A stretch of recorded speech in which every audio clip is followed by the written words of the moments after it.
आषाढ अमावस्येपासून सुरुवात होते महिन्यांच्या राजाची अर्थात श्रावणाची. आणि आषाढ अमावस्येला म्हणूनच खूप महत्व आहे. याच आषाढ अमावस्येला दीप अमावस्या असं सुद्धा म्हटलं जातं किंवा दिव्यांची अवस असंही म्हटलं जातं. मात्र काही समाजकंटकांनी याला गटारी असं नाव दिलंय. खरं तर तो शब्द गटारी नसून गतहारी अमावस्या असा आहे.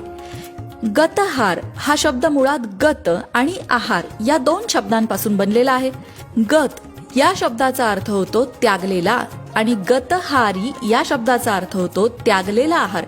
श्रावणापासून अनेक गोष्टींचा त्याग केला जातो. सात्विक आहार घेतला जातो. मांस आणि मदिरा यांचं सेवन केलं जात नाही आणि म्हणून या अमावस्येला गतहारी अमावस्या म्हणतात. पण याचा अपभ्रंश होऊन वाटेल तसा अर्थ घेऊन लोकांनी त्याचं गटारी नाव करून टाकलंय. पण हे थांबायला हवं. आपल्या संस्कृतीचं रक्षण आपणच करायला हवं.